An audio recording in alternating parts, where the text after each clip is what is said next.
And that's because he can finally get back to focusing on the issues that matter.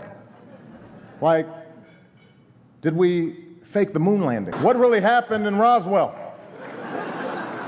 And where are Biggie and Tupac? Barack Obama delivered one of the most unforgettable moments in White House Correspondents' Dinner history when he turned his attention toward Donald Trump, who was sitting in the audience. Obama joked that nobody was happier than Trump to finally put the birth certificate controversy behind him because it meant he could return to solving life's real mysteries, like whether the moon landing was fake, what happened at Roswell, and where Biggie and Tupac were. The audience erupted in laughter as cameras repeatedly cut to Trump, whose expression barely changed throughout the exchange. The moment instantly became one of the most replayed clips from the evening because Obama never raised his voice or insulted Trump directly. Instead, he used calm delivery and perfect timing to dismantle one of Trump's biggest political talking points. Years later, many people still point to that roast as one of the defining moments that intensified the public rivalry between the two men. And there was a lot of blame to go around, but you, Mr. Trump, recognized that the real problem was a lack of leadership. And so ultimately you didn't blame Little John or Meatloaf. You fired Gary Busey. Obama wasn't finished. He shifted to Trump's reality television career, referencing The Apprentice and joking about one of the show's memorable episodes involving a failed cooking challenge. Obama sarcastically praised Trump's leadership skills, saying that instead of blaming celebrity contestants like Meatloaf or Lil Jon, Trump had fired Gary Busey. The punchline landed because Obama pretended it was exactly the kind of difficult leadership decision that kept presidents awake at night.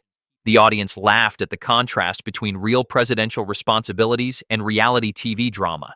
It was a clever way of suggesting that Trump's experience as a television personality wasn't the same as governing a country.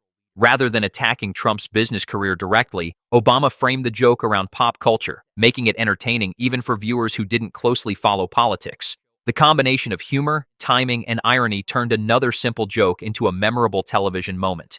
Donald Trump is here tonight. Now, I know that he's taken some flack lately, but no one is happier, no one is prouder to put this birth certificate matter to rest than the Donald. Obama circled back to the birth certificate controversy, once again reminding the audience that Donald Trump had spent years questioning where he was born. Repeating that nobody was prouder than Trump to finally move past the issue, Obama let the audience fill in the joke themselves. The laughter grew louder because everyone understood exactly what he was referencing. By that point, the birther conspiracy had become one of Trump's most recognizable political campaigns, and Obama used humor instead of anger to address it. The calm delivery made the joke even more effective. Rather than appearing defensive, Obama looked completely comfortable, allowing Trump's own past statements to become the punchline. It demonstrated how political comedy can sometimes be more memorable than political arguments, and that single moment would continue to be discussed for years as one of Obama's sharpest public responses. You gotta win. You know, I've watched a lot of people, leaders, great leaders. And, you know, the one thing about sports is you break it down into, a 2-hour period, something nice. You don't have to wait a lifetime to find out is somebody a winner or a loser. You got a lot of losers, mostly. Donald Trump eventually responded in his own familiar style, focusing on one word that has defined much of his public image: winning. Trump argued that success comes down to whether someone is a winner or a loser, pointing to sports as the perfect example because the results are immediate and easy to understand. He suggested that America needed leaders who knew how to win and criticized what he described as too many losers in positions of influence. Rather than responding directly to Obama's jokes, Trump reframed the conversation around competition, achievement, and leadership, the themes that have long been central to his speeches and public appearances. His supporters viewed the comments as confidence, while critics saw them as another example of his combative political style. Either way, Trump's answer showed that instead of dwelling on the jokes, he preferred to shift attention back to the image he wanted to project, someone focused on winning above everything else.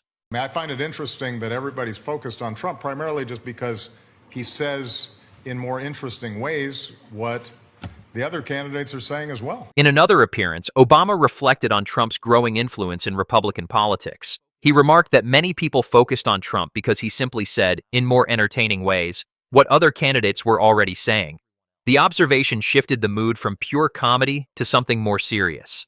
For a brief moment, the laughter gave way to reflection as Obama suggested that Trump's popularity wasn't only about personality, it also reflected broader political frustrations. That comment stood out because it acknowledged Trump's ability to dominate public attention while also questioning why his message resonated with so many voters.